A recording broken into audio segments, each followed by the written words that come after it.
Buhay sari-sari.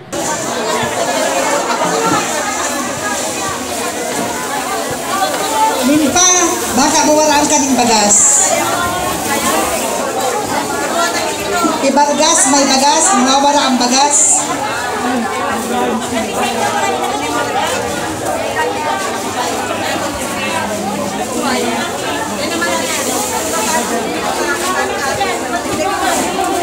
Kisay mo yung bagas sa inyo to.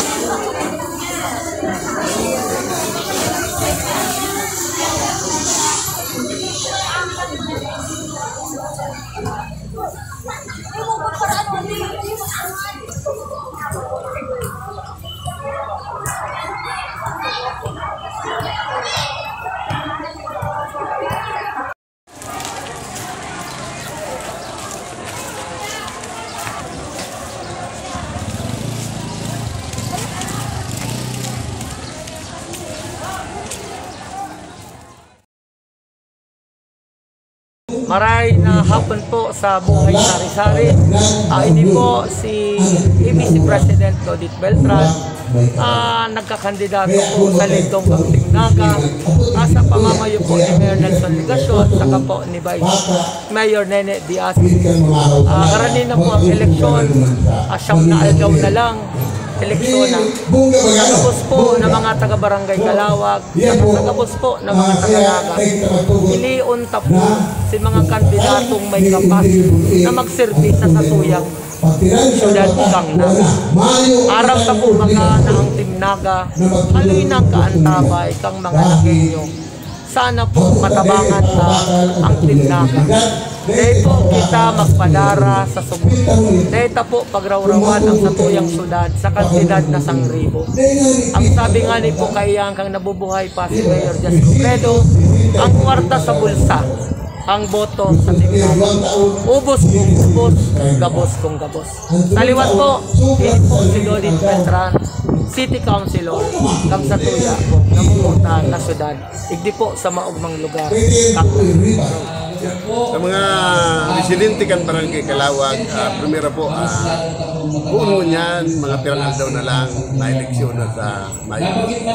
Importante pong maray ini yung ehersisyo politikal na ini. Sa futuro kan sa tuyang nasyon, futuro kan sa tuyang mga ako. Kaya po ang sa muyang pakiulay, although arami na tatabangan ta si BP Lino Robredo, pero po siguruhon ta na makakabuto kita sa iya.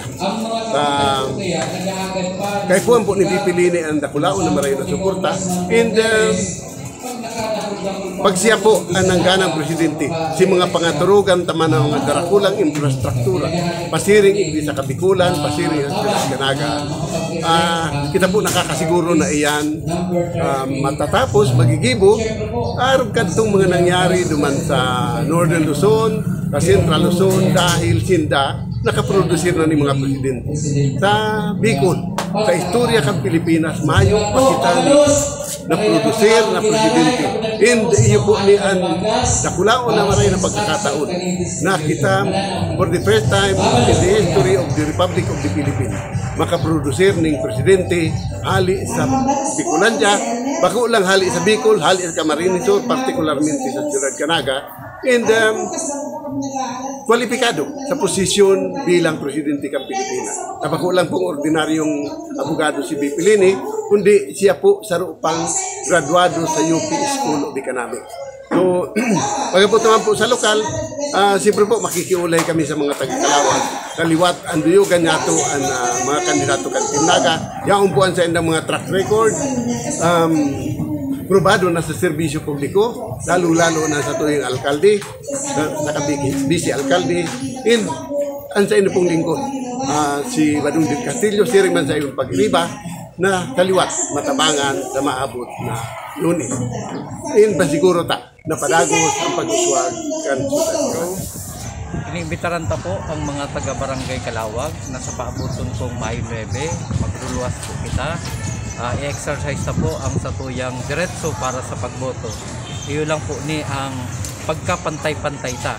Gabos po kita, entitled ni sarong boto, maging mayaman ka o pobre, iyo po ni itong oportunidad para po makapag-ilihir kita ng bagong mga lideres na iyo pong makakatuwang ta para po digdi sa satuyang nasyon, sa satuyang badangat na bansang Pilipinas, lalo na po digdi sa siyudad Dingnaga na dinalaoman ta po na magiging trangkilo asin matuninong ang satuya pong paabuto na eleksyon. So, sa gabos po giraray, magruluwas po kita para ipaabota ito pong satuyang sentimento para sa mga magiging lideres sa sunod digdi sa satuyang syudad, pati na din po sa enterong Pilipinas.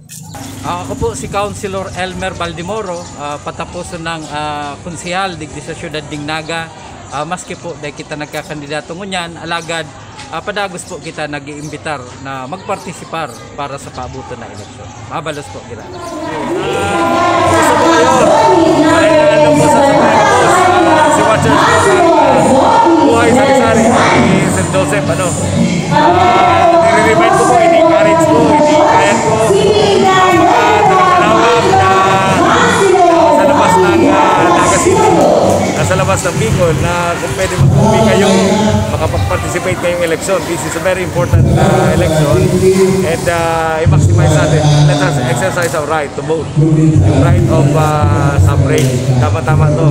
Yung Buhay Sari-Sari, para makapagpaabot din kami ng words of encouragement sa mga kababayan. So, please go home, exercise your right of suffrage, because it's very important and it's guaranteed under the Constitution. So, kita-kita tayo sa May 9, 2020. Like, share, comment, subscribe.